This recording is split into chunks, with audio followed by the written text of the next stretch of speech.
Welcome, everybody, as we all come into the room. So nice to see you all, for those of you who are putting on your cameras. My name is Andrew Engel. I'm Senior Programmer at Reimagine, and it's my pleasure to welcome you all to Past and Present with Allison Gilbert. Our mission at Reimagine is to help people of all backgrounds face the hard stuff, adversity, loss, mortality, and transform all of that into meaningful action and growth. Let me share my screen with you.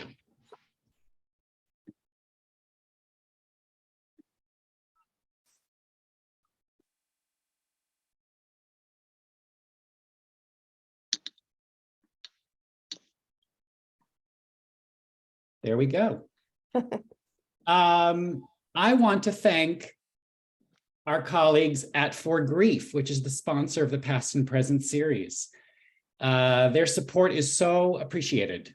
And I know Allison is also equally grateful. And a special shout out to Christina Sirio, who always joins us on these calls. Here are it's just one Zoom tip I'm going to give you. We have the CC button at the bottom. The live transcription should be enabled if you need that. The majority of us are coming in from all across the United States, also known as Turtle Island by Native Americans and their allies. I am in Lenapehoking, which is where a large city called New York is located on occupied land. I ask you to join me in acknowledging Indigenous communities in North America, their elders, both past and present, as well as future generations. And I'm stating all of this because it's a step to continue the process of dismantling the ongoing legacies of colonial settlers and white supremacy. We're interested in knowing where all of you are zooming in from, so please put that in the chat. And there's a very helpful map. It's called native-land.ca, and you can check out where you're located and the locations of Indigenous people, past, present, and future. Please put on your calendars our next Past and Present. It's December 15th, and our guest is Carolyn Levitt. She is a best-selling novelist and co-founder of A Mighty Blaze, an organization that connects readers and writers.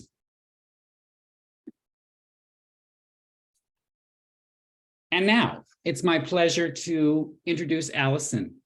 Allison Gilbert is the author of numerous books.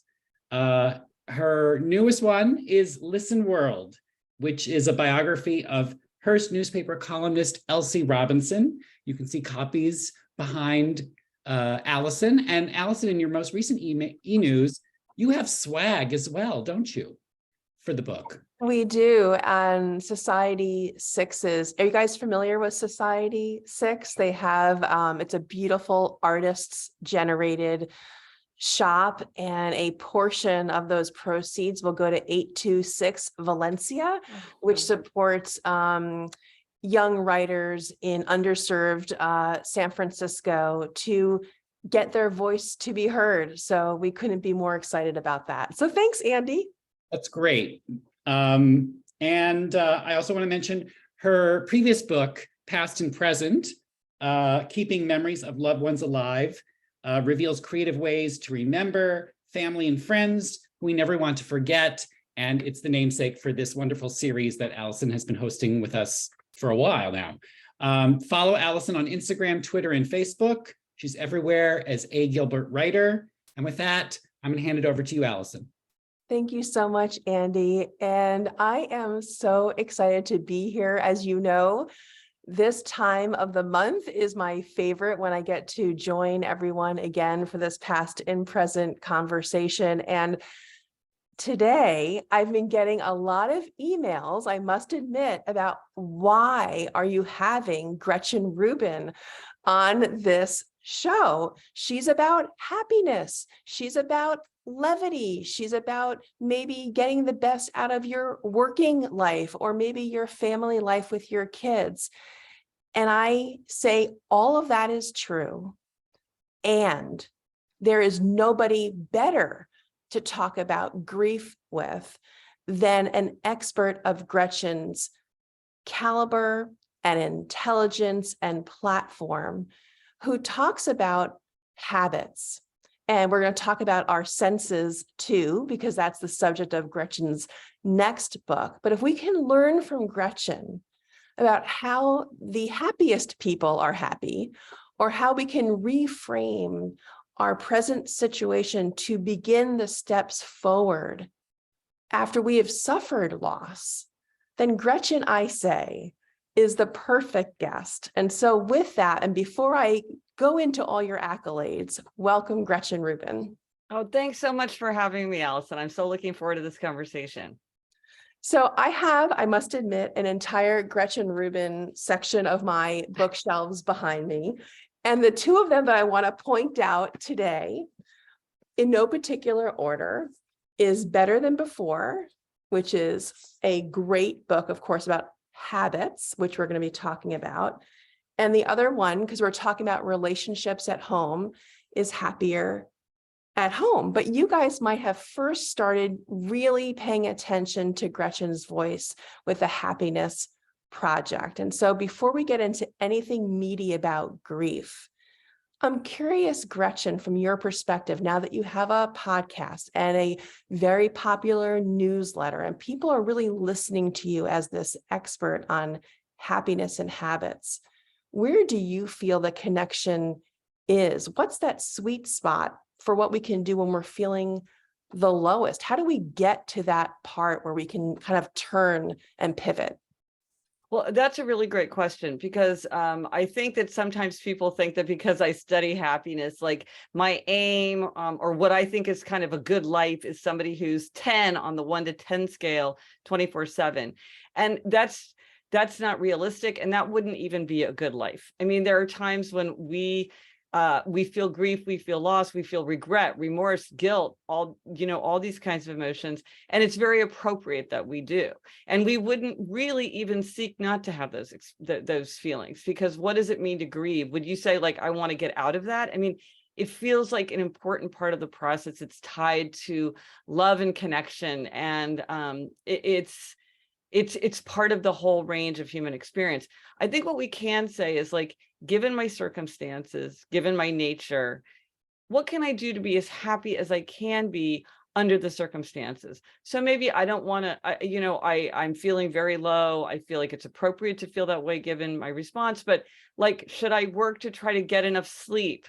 So even though I feel like somehow if I just stayed up, that I'm kind of like, embracing the situation, where it's like, no, I probably would do better if I got enough sleep, or if I went outside and took a walk in the sunshine and the fresh air, or if I took 10 minutes to pet my dog and throw a ball and give myself like a little bit of a mental relief and like a little bit of connection with that sort of unconditional love that you get from a pet and kind of the warm presence. Because I think a lot of times we can really help ourselves deal with these difficult times by doing what we can do to just sort of take care of ourselves. And that is not to dismiss or to distract ourselves from it, but just to allow ourselves to sort of get through it with as much calm and composure and thoughtfulness as possible. Like you said, hanging on to memories. Well, there's many things that you can do, but they might take energy and planning and kind of, dealing with stuff and, and all these things take time, energy, money. And so I think we can take steps, the kinds of things that make people happier in the good times also make it easier to get through tough times.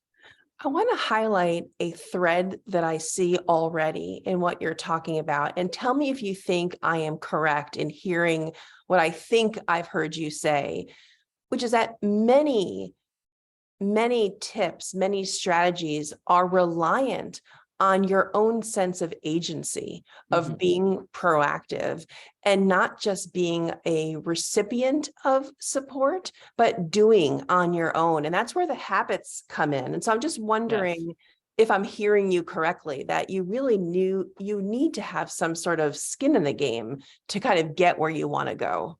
No, I think that's absolutely right. And there's sort of a couple of things that are important about that. One is we can't control everything, but some things we can control, or some things we can sort of steer. And so, and we feel better when we do feel more in control. And so trying to kind of control the little things that you can control might make you feel just more in control generally. And if that's an illusion, it's a helpful illusion. And definitely there are things that we can address.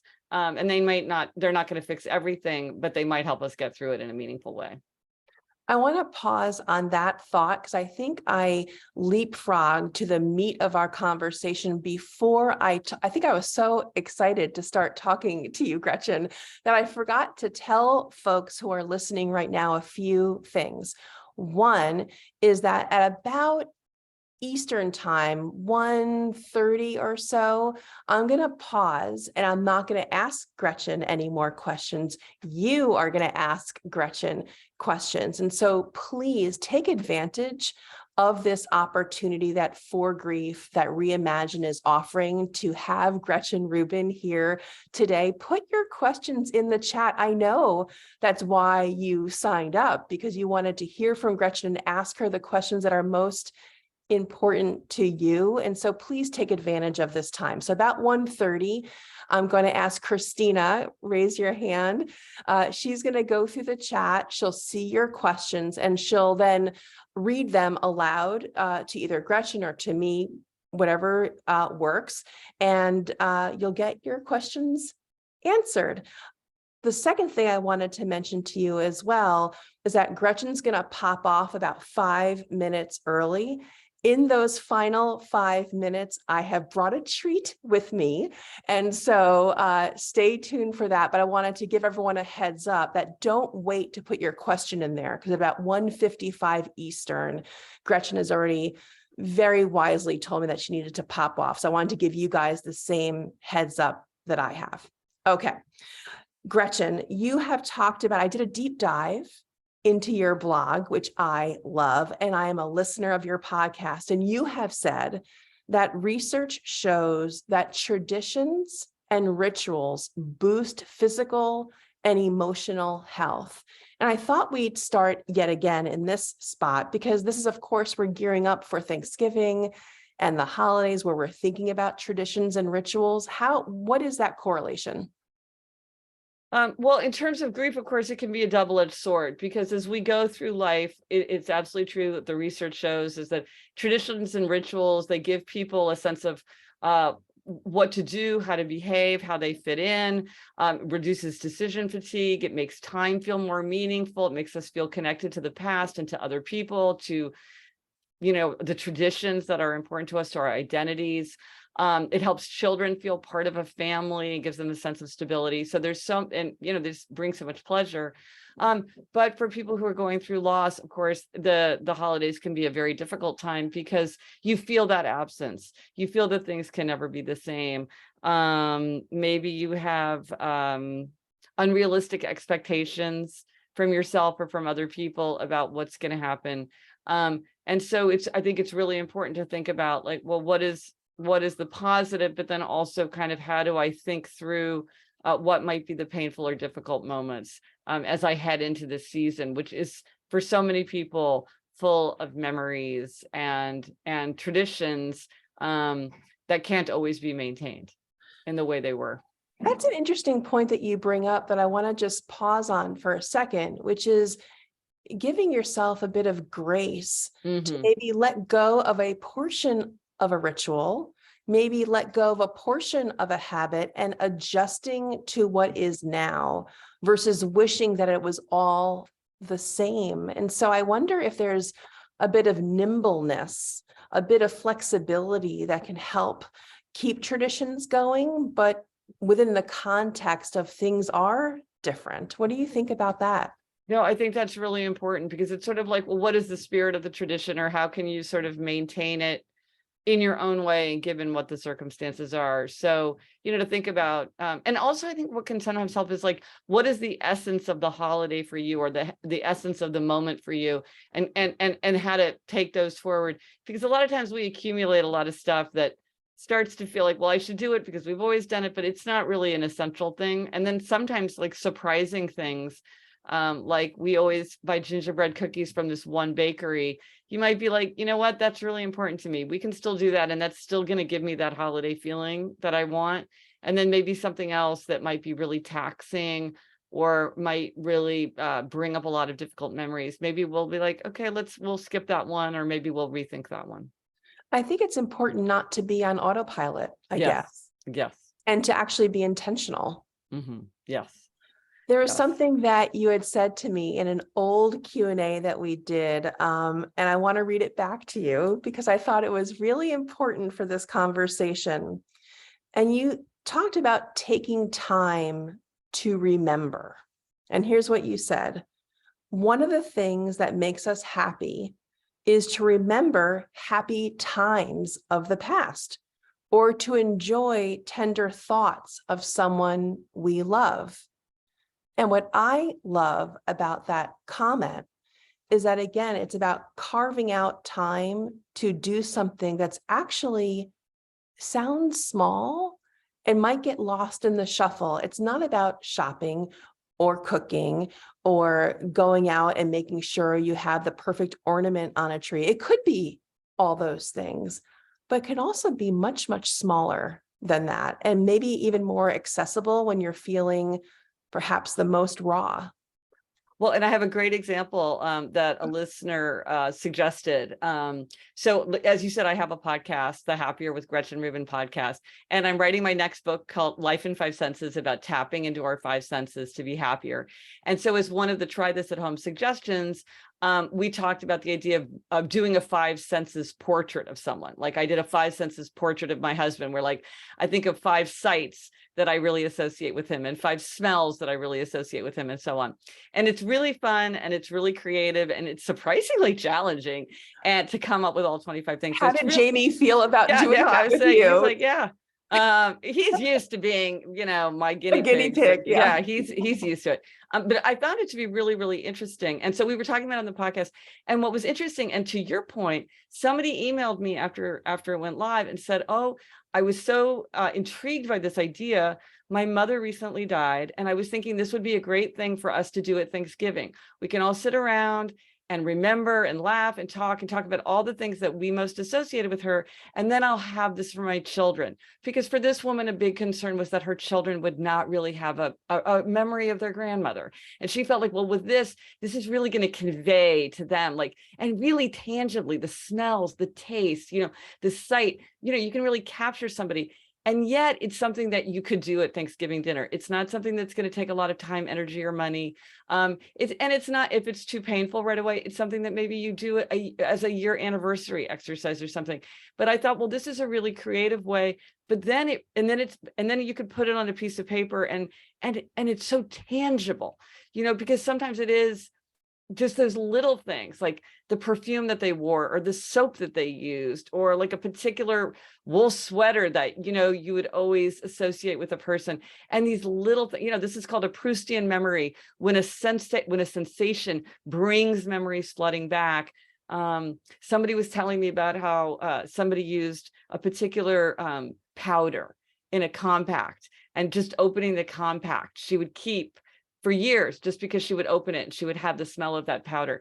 And I thought, well, yes, it's so easy, it's so simple, and yet it's so, directly emotional. I love that idea. As someone who wrote an entire book. Yeah, I mean, I'm talking to the expert here. No, yeah. But like, I never thought about that. And I love being like completely like the aha moment. It's almost like P.S. One more.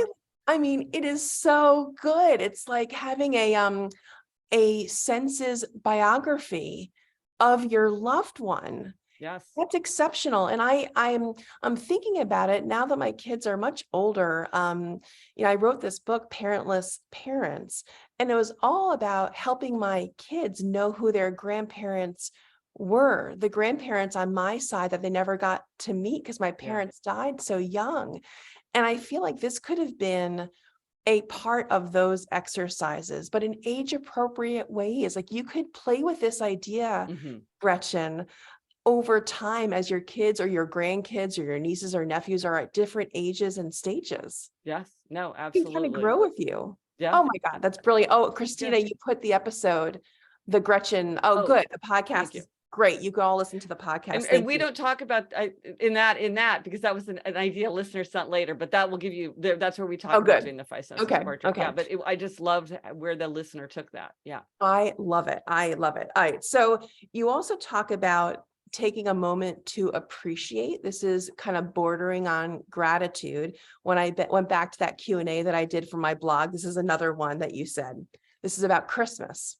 Tell me if you remember this. You said, Christmas is a very big deal in my family, and my Christmas is happier when I take a moment to appreciate my grandmother's, tell me if you remember where I'm going, her old Mr. and Mrs. Claus salt and pepper shakers. Do you remember this? Oh yeah. Such small items, but they bring a lot back. Yes. The part of this that I love, one, it's about heirlooms that are not particularly heirloomy in cost, but heirloomy in sentimentality. But it's that bit about appreciation and about pausing, about reflecting, and like taking a moment to take it all in. And I'm wondering what you think of that now, hearing it so many months, probably years later after telling me that. Oh yeah, years later. No, I think that's really important because it's interesting because, and this is tied to ideas of like clutter and like what should we keep and what should we get rid of, which is, kind of in the background of these kinds of conversations. And some people are sort of like, well, you should get rid of everything. You should just be minimalist. And I just think that's not realistic. That's not human nature. We do embody our memories of the people that we love in things, and we use our things to remind us of the people and places and activities that we love in our own history. And They're to project, tethers. They're yeah, tethers. yeah, they are. They are. And it's like, no, you don't need that thing. I don't need those salt and pepper shakers to remember my grandmother, but I love having them. And they do bring her back in a different way. And so I think that one thing to think about is curating those things, because if you have too many, you kind of dilute their power. I think like really find that thing that can crystallize memory. And it's good if it's like small and light too, because it can be a lot. If you have like, a giant desk or something, you want to find that thing that can crystallize it. But then you really do have to take the time to remember what it stands for you and to appreciate it, and not to allow it to just become kind of part of the background wallpaper of your life. Which is why it's kind of nice to have these salt and pepper shakers, because I don't have them out all the time. I only get them out at Christmas, and I have to unpack them from a box. So I have to like hold them in my hands. They're not just like on a shelf where I would just kind of, they become invisible after a while. And they're kind of fragile. So I have to handle them very carefully. And then it takes me right back, to being a little girl and how enchanted I was. And I would play with them like little, like they were my little pony figurines, this salt and pepper shaker. And it all comes back, and that is so precious. But I have to allow those memories to come into my mind, or else they just having them does not do the work. I have to engage with those possessions and allow those memories to come into my mind. And that takes, you have to be intentional about that. I want to amplify part of what you just said, which is that sometimes the things that we do love the most, the objects that we do find to be the most heartwarming, if they're in the same place all year long, it does become like wallpaper. You don't appreciate it as much. That same photograph, yes, it just becomes like the coffee maker, or the toaster. yes. And so I think what Gretchen is talking about is, this example, of course, is very, holiday specific, which is, of course, why we're talking with you now. It's like, maybe there are objects that you can set aside for a certain time of year, and that amplifies what they can do for you, literally what they can do for your experience of that grief moment, how that can then transform into something that makes you feel more connected instead of just kind of being wash. Here's another example that, to your point, that we got from a listener, where her mother had a set of china that had kind of a watermelon decoration on it. And she said that her mother's, and partly because her mother loves spring. And so she always associated springtime with her mother. And so she put this china away, and she would only use it on the first day of spring. And that was like a family, kind of a minor holiday that in their family, it was like a time to remember her mother. And it was like, oh, it's the first day of spring. We're using this special china. And then she would put it away. And, you know, and again, it's sort of like, it's tied to a date that's important to that memory. It's not like important to the calendar that we all share particularly. And it's a time to use a possession, but then it feels very tied to the memory. It doesn't just become like, oh, we just use the watermelon china whenever we feel like it, or you know, leave it under the bed for 10 years and forget I about love it. that idea because it's so fabricated. It's completely out And of the ether. It's personalized. It's Yes. absolutely your holiday. You know, Yeah. or you could do it on your mother's birthday if it was like in the springtime or whatever made sense. Or the first day the apple blossoms appeared, and Yeah. right. But you can just create that. Oh, it's interesting. I have this calendar of catalysts because I'm really into the idea that you can use a date to help you reflect. It's the way we use New Year's Day to think Yeah. about, Yeah. New Year, New You, or Valentine's Day to think about our sweetheart, or Mother's Day or Father's Day. And there's all kinds of funny ones, like you can use 10-10 day, October 10th, to think about like all the things that are going right in your life. You can use what is it? April 1st to think about your finances because it's 401k day. But you could also have like your calendar of like important milestones, personal milestones, where you would reflect and remember. And as you say, carve out that time to make sure that you're engaging with those memories that are so precious. Because in the tumult of everyday life, sometimes we just are on a treadmill and we don't think, and we don't remember, and then we don't feel connected. One point that I would like to bring up for those who love the calendar and utilizing the calendar in a deliberate way is that you can do it for painful days in the following way. So let's say your loved one died on March 20th.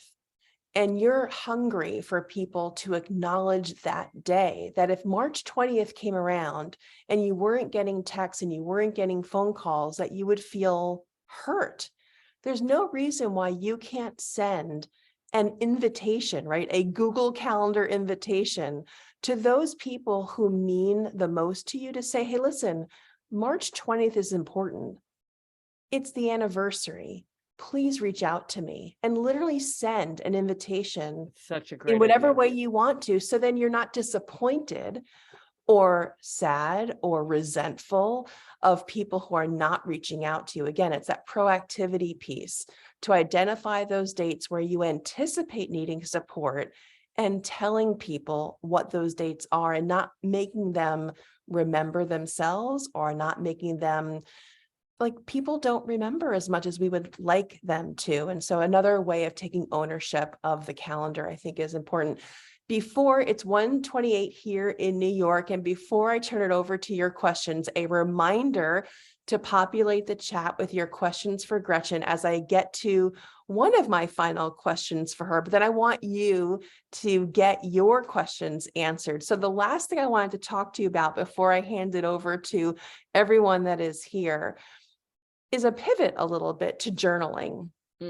We've talked about it a little bit before in this past and present series. We're going to dig into writing even more in December with Caroline Levitt, who's coming on to really talk about writing and having that could be a tool for handling and managing loss and grief. But you have two journals that I wanted to talk about that I think is really pertinent to this conversation. And tell me if I'm getting the names wrong. One is called the Embracing Change Journal, and the other one is called Building Connections, the Building Connections Journal. Help us through those, and maybe through the lens of this conversation, how could we use those journals? And so the overarching theme of those journals, and then I have another one too, is Oh, good. is to know yourself better. So it's, know yourself better, and embracing change or building connections. Exactly. And the idea is that, each of us has to figure out our own way. There is no magic one size fits all solution. We each have different experiences and different habits, different natures, different interests, different values. And you might think, well, it's just very easy to know myself because I just hang out with myself all day. But in fact, it's very hard to know ourselves. Sometimes we don't understand it's just hard to look directly in the mirror. I find, and I think a lot of people find the same thing. So what these journals are aimed to do is to give you thought-provoking questions that you would respond to that help you kind of identify things that might clarify something important about yourself, or maybe shine a spotlight on something that you have overlooked. And so if you know yourself better, you can connect better with others, or kind of embrace change more. And because sometimes we embrace change, we seek a change, and then sometimes we're not seeking a change, but we still have to deal with it. And so, and I'm sure you're going to talk about all this research. You probably have already talked about it, and then talk about it next time, which is that research really does show that when people take time to kind of write through their challenges, that it really helps. It helps us sort of see cause and effect. It helps us see patterns. It helps us find order in what can sometimes feel like our chaotic environment. Often by writing things down, then we can reflect on it more easily later. There's just something about, getting your thoughts on the page that for many people is very clarifying. And I should mention, I have even another journal that's a 1 sentence a day journal, because for some people, it's like they really have this impulse to keep a journal, but it feels overwhelming to them, which is another reason why to have a question to respond to, because gives you a focus. But then also 1 sentence a day, you can write 1 sentence and that's it. And yet that's often enough to give us the feeling of sort of memorializing an experience or memories as we go through them.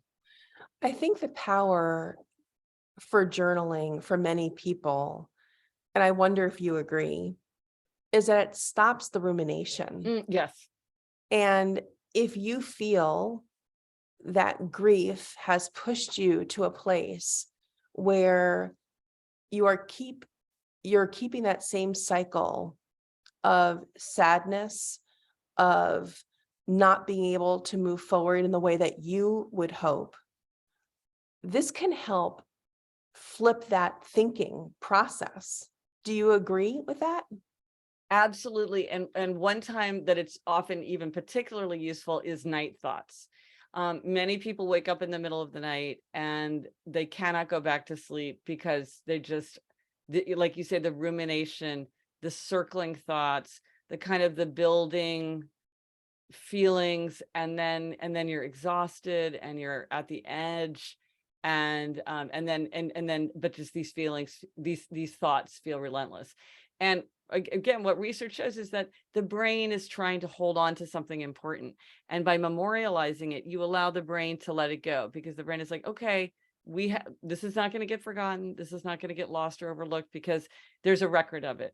I've even heard of people having, I guess there are special pens that you can buy. Somebody told me about, I have not seen it, where it's a pen that has like a special amber light, so that if you want to write out your thoughts in the middle of the night, you don't have to turn on the light and wake yourself up with the brightness. And you can see what you're writing. And so, you could, get up, get into a chair. Instead of having the scratches that you can't read in the morning. Right. How many times have I done that? Yeah. Or I write down one word. It's like, okay, why? Yeah. But and then by doing that, exactly as you say, it sort of it interrupts that rumination that can feel so draining. Another thing that some people do, and this is great, this is a great way to tackle a journal, especially if you don't want to do it every day necessarily, is to schedule time for a kind of a negative emotion, or like this often works with worrying. People are very kind of consumed with worry. You can schedule time to worry, but maybe if you have a grief, but then there's also kind of this worry aspect to it, like maybe there's lots of tasks that need to be tackled and you're worried about getting it all done, or you're feeling very weighed down, that by sort of saying like, okay, I'm going to think about that at, my time to worry is at 2 p.m. every day, or it's at, 2 p.m. every other day, or once a week. And so then you free your mind generally, because, I'm not neglecting these things. I'm not overlooking them. I'm not denying them. I recognize that they need to be thought about and thought through, but I'm going to wait, and I'm going to have my pen, have my journal, write it down, think it through. And in that time, and so then you can contain it perhaps, but without neglecting it or denying it, which, You're putting them in a box Yeah. that you can then control when it's closed and when it's opened. yeah. And So that's yes. brilliant. Yeah, a great analogy. Yes. That's brilliant. That's brilliant. Okay. So 1:35 Eastern, I have promised to turn it over to Christina for the Q&A. And again, we have Gretchen until 5 minutes of the hour. So do not delay. Put your questions in the chat while we have her. But don't leave. At those last 5 minutes, I have a special treat that I have brought with me. So Christina, go ahead. Sure. So the first question is from a listener who is spending this is the first year without her dad, and she's worried about doing the rituals that normally brought her joy. She's wondering if she should tough it out or not participate this year. And she wrote, I'm torn between regretting not decorating and watching our favorite movies and just not having the energy this year. Do you want to take this one, Gretchen? This is so hard. What do you think, Allison? Yeah, I can give my thoughts. I believe this is going to sound like a cop-out, but it is completely genuine. It is what makes you feel good now. So you may decide while you're thinking about this that it feels one way. So you go down that path. Let's say you've chosen to move forward with this plan and to do the things that you used to do. That could be your plan today. And then as you do that, a day in, a week in, even a few hours in, you will get a sense, if you give yourself permission to do like a scan of how you're feeling, if it's feeling good or if it's not feeling quite right. And the most important thing to do is to listen to how you feel, because there is no mandate that you move forward. So if you begin, that doesn't mean you have to end. It doesn't mean there's a completion badge. I know, Gretchen, you love, little rewards and stickers. It doesn't mean you get a reward for completion. You can literally take a step back and say, you know what? I may try again next year, but I'm not working now. Right. I think that's a really important thing to say is like, I'm not deciding this forever. I'm not letting go of this forever, but for this year. Yeah. I'm not going to do it. And maybe I'll do something completely different. Just something that's so different that it's not an apple. It's not comparing two apples, but that's not meaning that I'm not going to re-engage. Yes. Yes. Thank you. All right, Christina, go ahead. We have a few questions that I'm going to mold together. So a few listeners experienced tragedies during Christmas time, and their experience of seeing other people around them with holiday music and decorating brings back those triggering memories. So they're wondering how to handle that time where everyone around them is celebrating. I can do that one, Gretchen, if that's, yeah. So I feel you, because I felt that way every Mother's Day without my mom. So I'm with you right there. Every Father's Day, I understand what you are talking about. So for me, one thing is to think about it as triage. What do you need this year? Maybe this year you do not want to open that Pandora's box of going to holiday parties. Maybe this year you don't want to go to the mall that's full of decorations and lots of families shopping for gifts. And instead, maybe you stay home and shop online. I'm making it up, of course, like these could be the choices that you're thinking through.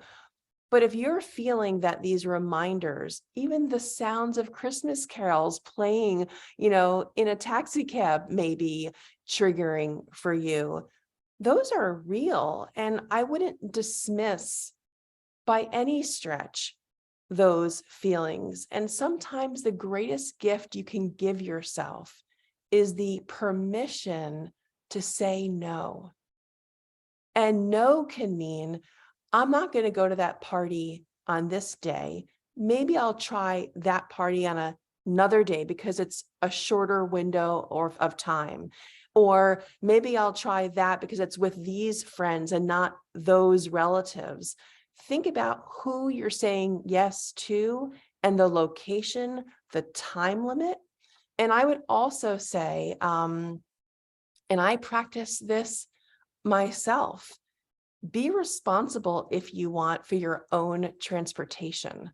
So if you go to a party and it's not working for you, be in control of how you leave, and you're not dependent on getting a ride from someone else. So if you need to do an early departure, you don't have to convince somebody else to leave with you. You don't have to get through that dynamic. You can just be in charge of your own calendar, your own destiny, and that gives you the out that you might need. Well, another thing I would add to that, because it pervades what you're saying, is to really try to think in advance of, I mean, you might be all too aware of how you're feeling, but it also might be that there would be situations that would take you unawares. So maybe you want to start at the beginning of the holiday and think like, what are the things that might be good? Like going to that Christmas party with my friends would be fine. And then other things would not be. And to really think it through rather than kind of responding in the moment where like maybe you're like, oh, I didn't think about it, so I didn't get my own ride. But now that I'm here, I really wish I could just like give everybody a quick goodbye and go home quietly. And so I think that thinking it through, back to this idea of like control what you can control, it might be difficult to sort of put yourself through all the paces that you're going to go through. It might be painful, but it might make it easier in the long run if you've sort of mapped out in your own mind what might be the harder parts and what might be the parts that wouldn't be as hard this time. I think there might be also value. I don't know, Gretchen, what do you think about this idea? If you're actually very upfront with the host prior to your arrival and say, hey, listen, I'm going to try to pop by. I may stay for 10 minutes. Yes. That's maybe all I can handle, but please don't take offense if I leave. It has nothing to do with the amazing party that you are throwing. If you set the expectation, Yes. or at least put it out there before you go, maybe that takes some of the pressure away that you're not feeling guilty for leaving. Yes. No, I think that's absolutely true.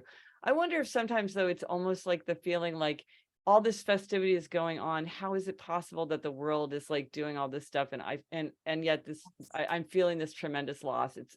It's very difficult when you have this close association with all this business going on in the world, and it's hard to turn it off. It's hard. You're like, I can't even go to the grocery store, or it is hard. Well, to acknowledge the otherness, I think is really important, and to know that of course you feel other. Yes. Things are different this year, and to protect yourself in these ways might be really helpful. It's like putting on your holiday armor in some ways. Yeah. All right, Christina, thank you. Okay, the next one is, my close friend lost her husband of 20 years. What can I do to support her during the holidays? I don't want to make things worse by bringing him up. I have an immediate gut reaction to that. What is it? You will never remind anyone of their losses by bringing up their loved one. They know they've lost their loved one. I think that people who lose someone after any amount of time, 5 years, 10 years, 20 years, they don't need you to remind them of that death. They know of the vacuum. So the reality is that we don't like to admit is that if we don't bring up their loved one, it's almost as if they're suffering a secondary loss, because they could be recipients of your friendship. They could be recipients of what you have to say, but you're denying your friend that level of comfort. And so I say, there's nothing that you can do that would be worse than what they've already suffered. They've already lost the person that they miss most. So what you bring is better than that in whatever way that you are capable of showing up. One idea, before I toss it over to Gretchen for her thoughts, is that after my uncle passed away, he was a glorious musician, and he put together, when he was ill, his favorite songs, whether or not they were show tunes or, jazz standards, like whatever were his favorite pieces of music. And so we created a playlist of those songs, and that's what we distributed around the family for the holidays. It was a playlist of Uncle Richie's favorite songs. So you can do it through the sense of hearing. There you go. Yeah, I mean, just maybe talk to your friend very openly and say, I'm thinking of you. I want to support you. How can I do that? And let them come back, because you can imagine all different kinds of answers to that. And you don't have to guess. You can ask out of love and concern, and talk to them about it. Well, it's funny that you're talking about talking, listening, it's your senses. Your book that's coming out in April is called, tell me if I'm wrong, Life in 5 Senses, How Exploring the Senses Got Me Out of My Head and Into the World. And I'm wondering, we're talking about listening, we're talking about, hearing what a friend may or may not need. And I'm wondering, I talked about music. So I'm thinking about other senses and how that could be useful to someone who's grieving. Obviously, there's music. I'm thinking about taste too, and foods. Maybe there's a favorite food that you could make for someone. I'm just trying to think. I think using the 5 senses is brilliant. And how to evoke a memory like that, I think would be really smart. Yeah. I love that. Yeah. And even something like a light, really soft blanket, like people are very comforted by like soft, warm things, or, a lot of people like weighted blankets, like things that are very comforting. So sometimes if you're at a loss at sort of how to reach out, it can kind of spark your imagination with possibilities. If you think about, well, how would I do this through the 5 senses? Just like the playlist. It's like that, that might not have occurred to someone right away, except that he loved music so much. And then you're like, but then there might be many people where you're like, oh, actually, like if I was going to do a playlist of my father, I right now could tell you his 10 favorite songs. And I never thought of doing that. But again, it's sort of the 5 senses portrait, or, conveying what someone means to us through the sensations that we shared or that we know that they love. Like maybe you're like, do you want to, maybe we'll make barbecue, because I always remember how much your husband loved barbecue, and like he was the master barbecue guy. Like, let's do it. All right, here's the meta Gretchen moment. You can create a habit for happiness that relies on the 5 senses to help folks remember and honor and celebrate their loved ones. And I think that is a meta Gretchen moment. I mean, right? You can literally create a habit out of helping people, but if you do it through the lens of the 5 senses, that could be transformative in not only that person's life that you're helping, but perhaps in how you view the world too. Yes, absolutely. Absolutely. All right, Christina, we have time for just a couple more questions. Okay, my grief support encourages journaling, but I'm so intimidated to get started and embarrassed someone will find it and read it. Oh, do you have a lock on your journals, Gretchen? No, I do not. I think I'm safe that I don't think anybody in my house would care enough to read my super bad handwriting. Well, one thing is, for the feeling of intimidation, I would say that's kind of like why these Know Yourself Better journals or the 1 sentence journal, they're meant to sort of either give you direction or keep it so limited that you don't feel overwhelmed by it. Because I think that 1 sentence. Yeah, you just write 1 sentence, but you know what you find is that 1 sentence is enough to like, you feel like you've captured something. And when you look back, it really, like, 1 sentence brings back a lot of memories. And sometimes people keep general 1 sentence journals, but then sometimes they have very specific things. Like you might want to just journal about this very one specific aspect of your life, or this 1 year, and you're just like, I'm just going to keep it for this year, or maybe there's a project related to it that you're working on that you want to track. So I would say try to keep it manageable, because I think for some people, the idea of just writing, an open-ended amount of time is very overwhelming. I would say type if you prefer to type, because there's sort of this idea that, and there's some evidence that there's benefits to handwriting, but if you feel very much more comfortable typing, I would say type. If you're honestly worried about your privacy, get a lockbox. I mean, these are things you can buy at like a hardware store.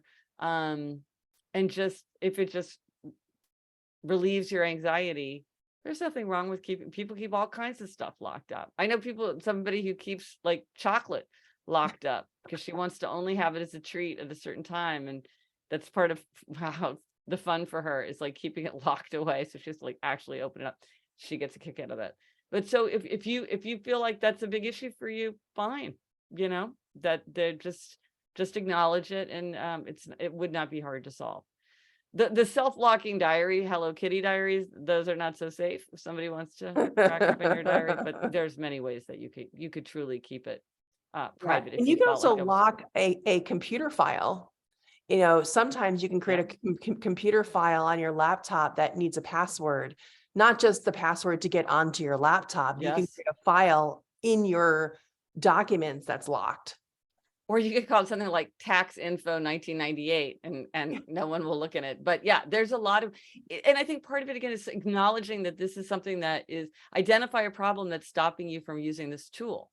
And maybe this is not a tool that works for you. No tool works for everyone. No tool fits every hand. So you might try this and decide that it's not a useful tool for you. But if you feel like you're intrigued with the tool, but you kind of can't figure out how to do it your way, just remember there is no right way and wrong way, and there's nothing.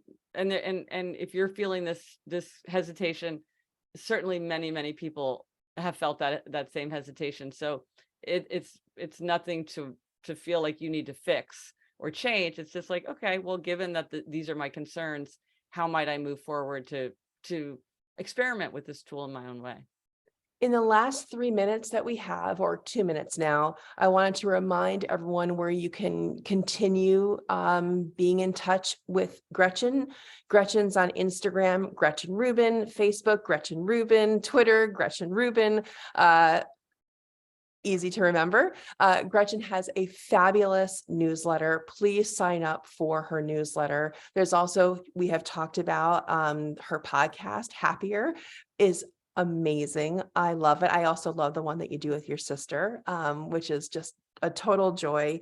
So thank you for that. I also want to talk about your new book coming out in April, which is Life in 5 Senses. We've been talking about that, how exploring the senses got me out of my head and into the world. And Gretchen, I am thrilled. I am honored. I am so happy that we got to share your wisdom with this community today. So thank you so much. Well, thank you for having me. I think you do so much good work in the world, Allison. I'm so happy to have the chance to talk to everyone today. Well, I'm going to let you go, but everyone stay tuned. I did promise you a little treat. And Gretchen, thanks again. Bye-bye. Bye. All right. So thank you guys for sticking around. So as I'm sure many of you know, I have this wonderful relationship now with a writer named Elsie Robinson from 100 years ago. And she wrote a poem called I Build Happiness. And it has a lot to do with what we've been talking about today on this call. So I wanted to read to you a portion of this because it comes out of experience that she had of tremendous grief and loss, and what she had to say about moving forward. I'm not going to read the whole thing, but just the best parts. You are not happy, you say. You wonder if you will ever be happy again. I don't know. I can only tell you something that I have discovered. about happiness. Perhaps that will help. I have learned to build my happiness, collecting it bit by bit. Once I did not need to do this. Once happiness came to me without effort or plan, as naturally as the sunrise, the song of the bird, the sweep of the glittering tide. I'm going to skip forward. But here's what I've learned. I paraphrase that part to make the transition. Here we go. Happiness must be planned for, fought for, achieved. I learned to build happiness. I no longer waited for happiness to happen. I made it happen. I realized I had to be happy. I decided to be happy. I decided to find happiness, and I began looking for it. I began looking for it in every common incident of my life. I took joy wherever I found it, in trifling experiences, in fleeting moods, in brief glimpses.